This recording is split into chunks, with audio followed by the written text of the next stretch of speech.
Okay. So whoever made this book also made all of the artifacts to trap the trickster god.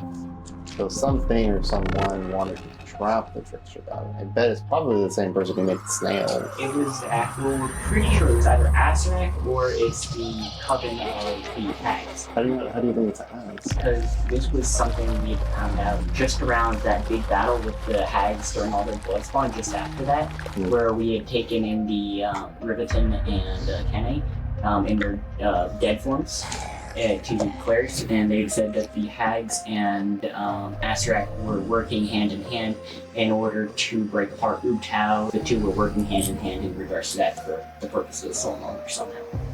And we're still piecing that together a bit. Okay. So, this book is either of the Hags or of Asarak. So where do you get your power from, and why do you need sacrifices from like people?